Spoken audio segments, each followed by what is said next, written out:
Поштувани, ние сме назад во студиото, а со мене е и мојот гостин денешен, председателот на Сдруженијето на новинари, господинот Насер Салмани. Господине Салмани, добре дојдовте во студиото и ви благодарам што се одзвавте на нашата покана. Добре, најдов. Поводот за кој што нели ве поканив да разговараме денеска беше изборот за председател на другото Сдружение на новинари, Македонската асоциација на новинари, кое што всушност постои пред некое време, односно е далеку поново формирано здружение од Сдруженијето на новинари, меѓутоа прашањето кое што тука се наметнува е зошто дуализам помеѓу здруженијата, ако и новата председателка Ивона Талевска изрази дека порача дека ќе се бори за плати, за подобри услови, за подобар стандард. Ако нешто е тоа што се залага и ЗНМ, зошто е таа поделеност? Мислам дека перцепцијата која што сака да се остави во јавноста дека новинарите се поделени е лажна. Вистината за ман ги има во прислушуваните разговори. Ја во неколку прилики сум оповикал специјалното обвинителство да ги отвори тие разговори и да ги презентира на јавноста на кој начин бившиот премиер Никола Груевски координирал со акцијата МАН. Како да се формира, кој да биде председател, како да се делува против ЗНМ. Значи, таа акција, тоа здружение е формирано со единствена, наменски да служи на една политичка партија во остварување на низините интереси во сферата на медиумите. Кога тие видоа дека ЗНМ не може да го придобијат или да го манипулират, не може да го заплашат, затоа што и тоа се обидува да го направат, тогаш најдоа двајца-тројца во нашата фела, каде во било која блиски поддржувачи на тогашната власт. Апсолутно, не беа поддржувачи, беа практично десна рака на заробената држава во медиумите. Тие беа пропагандната машинерија на претходната власт. И сега зошто има потреба да се вратат од мртвите? Мислам дека првата потреба е на лидерот на опозицијата Мицкоски, кој мисли дека во наредните договарања и пазарења со власта ќе може да го наметне МАН како новинарско здружение релевантно која ќе треба да учествува во дебатите, во изборот на управувачките органи во Македонската телевизија и Агенцијата за медиуми. Мислам дека тоа е јалова работа, нема да успеја. Не верувам дека владата, знаејќи позадината на целата приказна дека ќе влезе во таа игра. И втората цел според мене е луѓето кои што се сега одговараат за нивните недела од минатото за затајување данок и други кривични дела, да го користат МАН како покритие, демек еве сега ќе почнат да зборат дека власта се пресметува со новинарите и со новинарските здруженија. Мислам дека таа приказна е јалова. Ја во неколку наврати сум се обидал да ги убедам тие луѓе, да им речам зашто имате потреба да формирате ново здружение. Ако вие навистина сте мнозинство, дојдете во ЗНМ, на следното собрание ќе го изберете председателот.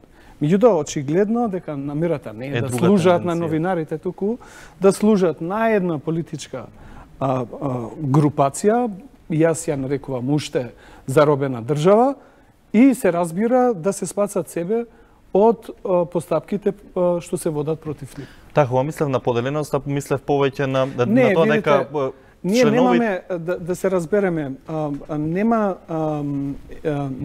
ние не сме против идејата да се формират нови новинарски здруженија, ако некој од колегите смета дека ние како здружение не ги адресираме на адекватен начин грижите на новинарите. И тоа, меѓутоа, ако ви имате добра намера, ќе дојдете прво во ЗНМ и ќе разговарате со раководството и ќе ги посочите слабостите. Како првото и најстарото здружение. Ќе понудите и решенија. Ја досега, еве ви тврдам, сум више во 8-та година како го водам ЗНМ. Ниеден совет од било кој новинар кој што бил издржан не сум одбил. Колегите можат да посведочат. Меѓутоа, идејата не е да се помогне, да се зајакне здружувањето на новинарите, да се бранат нивните права, туку реков да се служи на една политичка гарнитура која што беше одговорна за создавање на таа заробена држава и секако да се заштитат, да обезбедат, да се обидат, да обезбедат заштита за себе во следниот период, нели, ќе треба да одговарат пред судските, судските. Веројатно, мислам дека и тоа е една од причините, затоа што, видите, ова кампања, црна кампања која што се води во Македонија и во социјалните мрежи, но и во некои медиуми кои што се уште блиски до опозицијата, веројатно такви луѓе се подобни за ширење на лажни вести, дезинформации, шпекулации, веќе испробани кадри, предпоставувам. Испробани, ние имавме можност да ги видиме како тоа. Веројатно некој сегмент од таа заробена држава сака да продолжи да ги користи нивните услуги. Така и во таа насока сакав да ве прашам дали во текот на годините можете да се сетите кога имало видност противставување од МАН за некои работи за кои што се залага ЗНМ само за да биде противставување и е покрај тоа што не е во интереси на новинарите. Видите, вратете го филмот и видете кога еднаш тоа здружение, додека беше Груевски на власт, има спорено некоја решение од владата на Груевски. Никогаш. Практично, ние нив не ги видовме и за овие ги преспа овие година и колку има новите од промената на власта во Македонија. Мислам дека е да влеземе да докажуваме нешто што е очигледно навистина е тешка работа да тврдите дека да, водата е влажна. Дали може, видите, дали може да направат штета? Веќе времето кога вакви луѓе во новинарската заедница може да направат штета е изминато, затоа што штетата е веќе направена, можеби. Видите, тоа веќе не зависи од нив. Штетата која е направена, консолидацијата на медиумскиот систем веќе не зависи од нив. Прашањето е колку новата власт сериозно ги сваќа нашите укажувања во правец на преземење на одредени реформи кои што треба да донесат до подобрување. Која е вашата перцепција за односот и разбирањето на власта? Видите, на пример, ја не можам да речам дека промена нема. Има промена, меѓутоа, она што ние бараме е таа промена да биде одржлива. Не сега да направиме некоја промена, па кога ќе дојде некоја друга власт со поинакво политичко размислување, тоа да го врати процесот назад. Што значи тоа? Ако веќе ние збориме за напади, насилство, политика на наказнивост, на напади против новинари, тоа треба сериозно да се истражува. Например, новите напади, ние сме задоволни што новата влада новите напади брзо, ефикасно ги води истрагата, ги идентификува насилниците и ги проследува во обвинителство. Меѓутоа, ние сме сериозно загрижени на ставот на МВР дека старите напади од времето на ВМРО не може да ги расветли. Зошто? Затоа што постапките се водени непрофесионално, а има случаи кога луѓе од МВР имаат уништено докази. За нас такво објаснување е неприфатливо. Ако некој во минатото уништувал докази, водел непрофесионална постапка, па има закони. Ако не можете вие луѓето кои што ги напаѓаат новинарите да ги откриете, ќе можете да ги процесуирате луѓето кои што раководеа со тие сектори во МВР. Кои што потврдиле во истрагата практично. Апсолутно, и тоа што е најстрашно е дека замислете, уништување докази. Па тоа е кривично дело. Па нека добие некој од тие началници кои што се уште се во МВР некоја пријава за уништување докази, па нека оди, нека се брани пред судовите и да објасни зошто и кој ги уништувал доказите. Тоа е едната работа која што мислам дека посериозно треба да се фокусираме на тоа. И второто е околу реформата во МТВ. Ние сме задоволни околу моделот за изборот на управувачките органи во МТВ. Моделот кој што е сега предложен од новиот закон е многу поунапреден од оној што го имаме сега. Меѓутоа, финансирањето на МТВ е прашање која навистина не е адресирано како што треба. Една од клучните препораки на Советот на Европа за независноста на јавните сервиси е финансирање, независно и одржливо финансирање.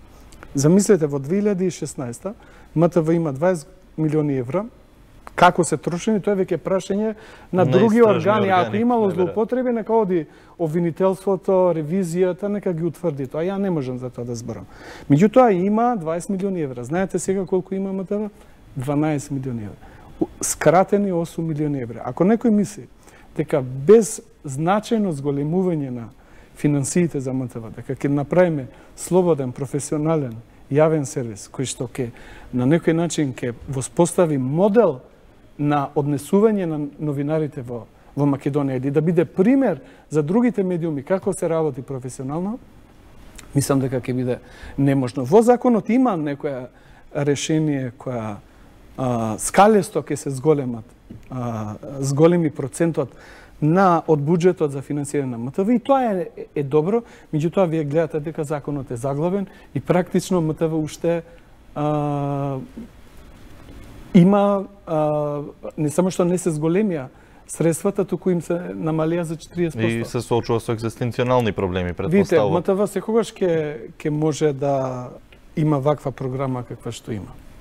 Меѓутоа, ако навистина сакаме да се чекор понапред да одиме. Чекор понапред да се зајакне, затоа што која е функцијата на јавниот сервис? Да информира, едуцира и забавува публиката. Кој од овие функции? Еве, можеме ние сами да како се вика, да анализираме како ги исполнува овие. Како ја исполнува овие. Беше црна дамка во медиумите МТВ. Токму ова и беа вашите забелешки околу финансирањето на МТВ и другите забелешки на новиот закон, меѓутоа бевте обвинети дека може би сте пасивни кон критикувањето на новата влада, конкретно ЗНМ, и дека може би некои работи ги премолчува во корист на новата влада. Како ги демантирате овие обвинувања? Видите, секако дека секој може да обвинува, меѓутоа кога обвинувате морате да посочите факти и аргументи.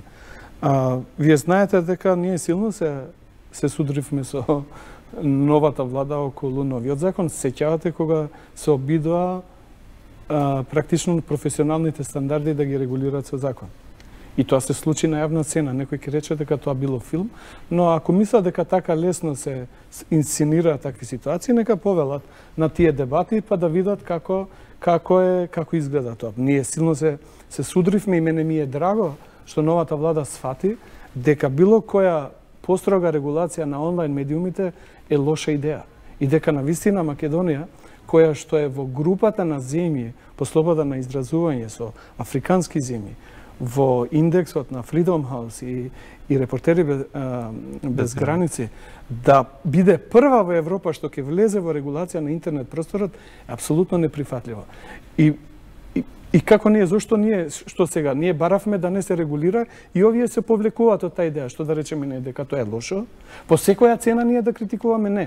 Кога ние така сме постапували и со претhodната власт, декриминализацијата, па ние ги пофаливме тогаш, па ја знам дека тогашната опозиција, сегашната власт, ме обвинуваше дека сум бил врзан со ВМРО, па сум бил купен, па ми било ветено амбасадорско место. Мислам, инсинуации и шпекулации безброј. Меѓутоа, кога вие ја работите вашата работа, честно и одговорно, на крај ќе се видат, ќе се разбистри водата. Некој има потреба да... Еве, вчера, мислам, некој напиша на Фейсбук дека Насер Салмани потпишал договор со некоја телевизија, новинарите да имат 12.000 плата. Прво, ЗНМ е здружение, не е синдикат. Ја не имам право таков договор да потпишам. Меѓутоа, луѓето, не знам, навистина некој од моите колеги и ова, еве, нека биде еден апел, дека кога обвинувате, навистина треба да имате сериозни аргументи на ваша страна. Затоа што ние новинарите имаме само едно оружје во нашите раце, а тоа е кредибилитетот. Ако тоа го губиме, тогаш не сме новинари. А кредибилитетот се губи со вакво неодговорно однесување. Пренесување шпекулации, непотврдени информации, па некогаш и можеби злоупотреба на медиуми ради разни лични и групни интереси. Затоа велам дека треба сериозно да ја сватиме. Ние имаме сериозна мисија во демократски општества, а посебно во земји какво што е Македонија. Верувајте дека сите овие процеси кои што ни следат, и ние сносиме огромна одговорност. Нашиот професионален однос, како известуваме, како ги проверуваме фактите, како се соочуваме, како известуваме од сензитивни прашања. И мислам дека навистина треба да бидеме внимателни, затоа што не само што штетиме на нашата...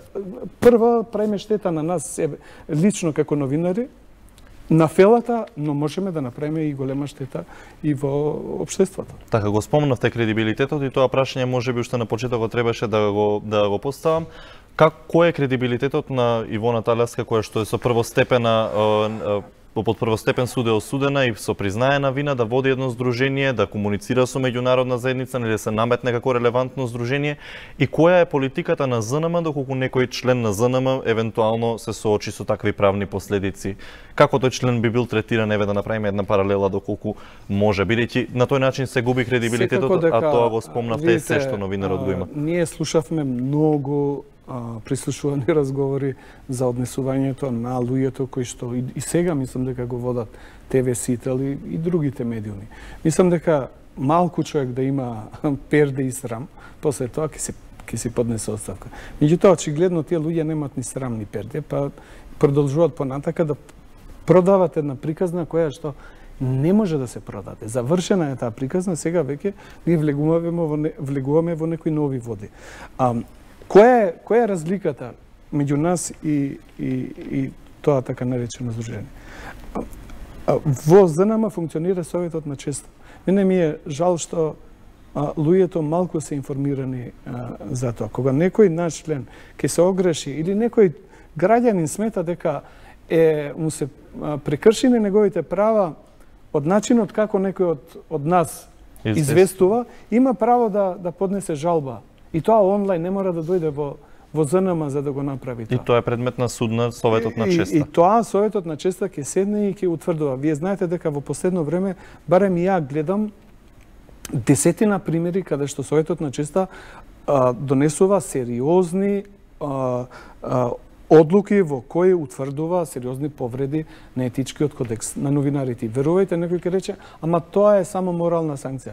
На вистински новинар, на професионален новинар, верувајте дека тоа повеќе боли отколку да го казните со 300, 500 или 1000 евра. Да, така се нарушува кредибилитет и е најтешка. Апсолутно, ако вие постојано сте под удар на Советот на честа и постојано Советот на честа ви утврдува дека непрофесионално се однесувате или во вашата работа правите сериозни повреди на етичкиот кодекс, тогаш каков новинар сте? Затоа што овде кај нас има една дискусија која што ја барем имам поинаков став. Очекуваат од ЗНМ да кажат кој е новинар, кој не е новинар. Не. Такво право ние немаме. Меѓутоа ние можеме да кажеме кој е добар новинар, кој е лош новинар.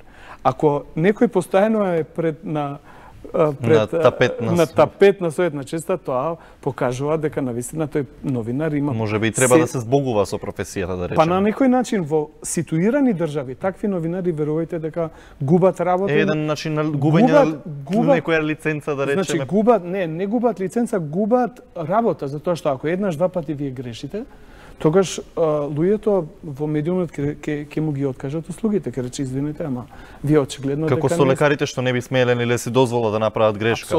Апсолутно. И гледате како се воспоставува тој систем на филтрирање. Нема потреба построга законска регулација. Ако ние доволно ги искористиме овие механизми кои што ни стојат на располагање, верувајте дека тие што непрофесионално се однесуваат, сами ќе се филтрират. И луѓето, ќе ви кажам уште еден интересен пример. Некој од овие пропагандистички портали напишал некоја вест дека, замислите, таква фабрикување, таква вест, ја навистина, тоа е бујна фантазија. Дека јас сум напишал некоја отворено писмо против некого. А писмото го не постоечко. Не постои. И гледам луѓето на Facebook, пријатели кои лично не ги знам. Одма викат, Насер, вистина ли ова? Не ни личи, ама да провериме. Викам, нема врска. И затоа верувајте дека и луѓето веќе се освестени и не можете така едноставно Но пропаганда. дали би се согласиле дека во Македонија оние новинарите, па и оние што си дозволуваат да се наречат новинари, често пати им одговара да ја избришат онаа границата помеѓу вистината и непрофесионалното работење? Видите, има еден принцип во Кодексот на новинарите кој што вика дека новинарот треба да се води од вистината, но прашањето е што е вистина. А според мене вистината е тоа што вие можете да го подкрепите со факти. Што повеќе факти, што повеќе извори на информации, вкрстени информации, за да видите дали нешто, некоја ситуација е така или е поинаку. Ако вие немате најмалку два извора на информации проверени, ако вие не правите минимални напори да ја проверите информацијата, вие не можете да... Школскиот пример практично го нема во новинарството и основата. Па видите, кога направена е голема штета и верувајте ќе треба многу да се вложи, пошто ја гледам дека за овие 10-11 години колку што беа на власт претходната влада, верувајте дека и новинарскиот кадар, ние каскаме и со новинарски кадар. Тие кадри кои што биле претходно создадени, уште се тука и имаме се помалку студенти по факултетите за новинарство, затоа што очигледно гледат дека професијата веќе е до таа мера е девалвирана што навистина не гледат перспектива во таа професија и затоа се запишуваат на други факултети. Ке треба сериозно да се поработи новата влада. На некој начин да ја санираме ситуацијата и да создадеме услови за медиумите слободно и непречено да ја обавуваат нивната професија. Ја само уште една работа сакам да... Еве новата влада сега многу сака да даде на значај на транспарентноста. Ја сега почнав со еден онлайн медиум да работам и верувајте дека многу е тешко да... дури и со ваква политичка волја, да дојдете до информации. Верувајте дека луѓето ви игнорираат, ги барате на телефон, не ви креват, пуштате на мејл, не ви одговарат, одите пред институцијата, влегувате внатре, не ве пуштат, викате немате закажен разговор. Така бункер институции, мислам дека од корен промени и системски промени се потребни. Ако мислам дека новата влада, ако не разрешува некој од функционерите кој што не сака да биде транспарентен, не сака да даде отчет за неговата работа пред новинарите, пред јавноста, тоа мислам дека заложбите ќе останат само декларативни. Апсолутно. Ако некој не ја заврши политичката кариера затоа што некоректно се однесува кон новинарите, не е отворен кон јавноста, не дава информации за неговата работа, зашто тој би требало да биде носител на една функција, нека се бави со некој друг приватен бизнис, каде што нема да го замарат новинарите, нема да го прашат граѓаните. Нема никој да бара отчет од него. Нема никој да бара отчет, нека формира приватна фирма, никој нема да бара отчет. Ама се додека трошат наши пари, мислам дека се обврзани да дадат отчет за тоа како ги трошат парите, што работат, какви проекти спроведуваат, под кои услови, кого вработуваат, како вработуваат. Тоа се основни работи. И мислам дека ја и во една друга прилика ја повика владата, пошто знаете, владата се повикува на тоа дека нели властите се поделени. Меѓутоа, ако вие тоа го наметнувате во извршната власт, ако тој стандард, ако таа штица се крева, од таму потекнува целиот. Тогаш ќе се врши притисок и врз судската, врз локалната, врз другите видови на власт да го следат тој пример. Еве, например, можеби не е коректно, меѓутоа морам да го спомнам. Председателот на судски совет, вие треба, не знам, некоја разузначка агенција да пуштате за да дојдете до контакт. Човекот не одговара на телефон, не ве прима на разговор. Мислам, председател на судски совет да одговори на едноставни прашања за однесувањето на судиите, затоа што тоа е органот кој е одговорен за изборот и оценувањето на работата. А и одговорноста е дополнително поголема со оглед тоа што беа повикувани. Ама видите, не можете вие да се криете во канцеларија. Ако вас ви сметат новинарите. Дури во една прилика речете дека ние сме биле така наречени новинари, замислете. Па тоа какви новинари сме ние цени јавноста. Не треба Караджовски или било кој друг. Јавноста цени. колку ќе не чита, колку ќе не гледа, колку ќе не слуша. И тоа се параметрите. Меѓутоа, вие да се затворите во вашата канцеларија и да се оглушите на се она што се случува. Видите, некогаш можеби навистина немате одговор, ама честно е да речете луѓе немам одговор, јас и немам коментар, коментар практично. Видите, или ќе речете немам коментар и гледате дека проблемите кои што треба да ги решите, не можете да ги решите, си одите. Тука нема некоја голема филозофија. Меѓутоа, ја затоа велам дека таа заробена држава нема да биде едноставна да се демонтира и затоа одговорноста уште поголема е на новата власт да поработи на демонтирање на тие структури кои што не доведува до ова дереч. Дали, меѓу другото, за се ова што до сега го спомнавме, се уште немаме значителен скок на скалите и на Freedom House и на Репортери без граници? Нема, па еве, за ова година има препораки. Видите, ние сме направиле скок едно место сме.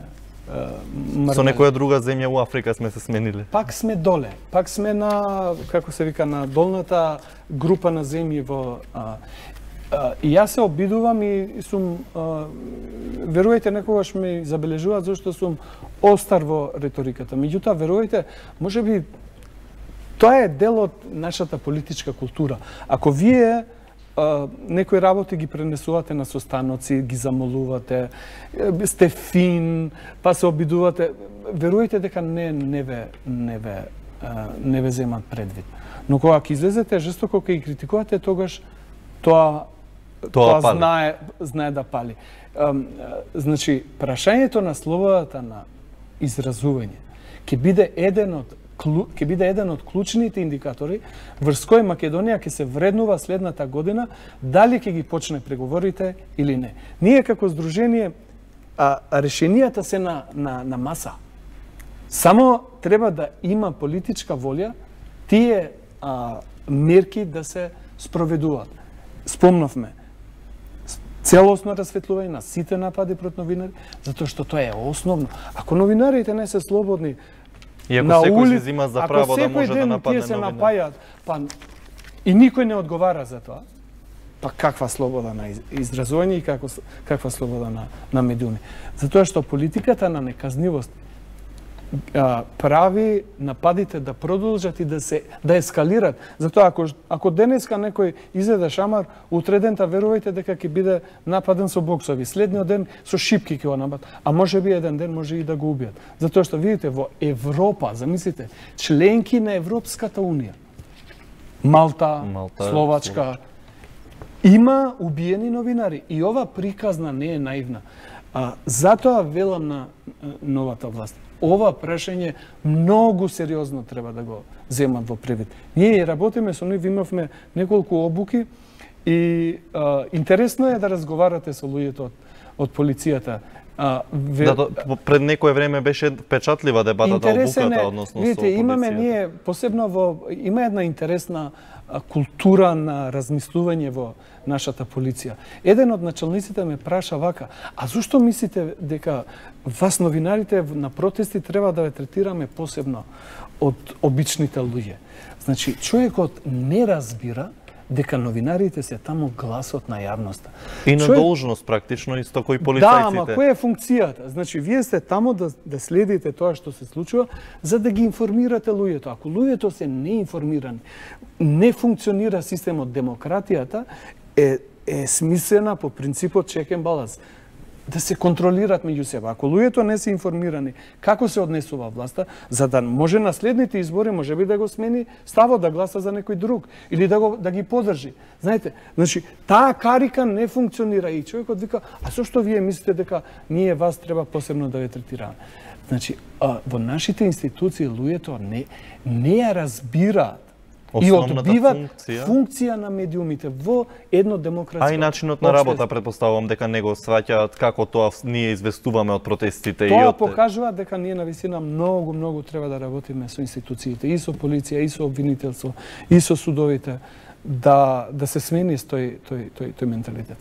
Така, господине Салмани, во оваа прилика би го завршиле разговорот. Ви благодарам што бевте дел од Студио 1 и како подсетување ве испраќаме со романот од Санта Аргирова, Времето на Перонов, еден политички трилер кој што зборува за едни времиња кои што се надеваме дека нема да бидат реалност во Македонија. Уште еднаш ви благодарам што бевте гостин во нашето студио, а вие почитувани останете и натаму со нашата програма, следуваат вестите во Студио 1.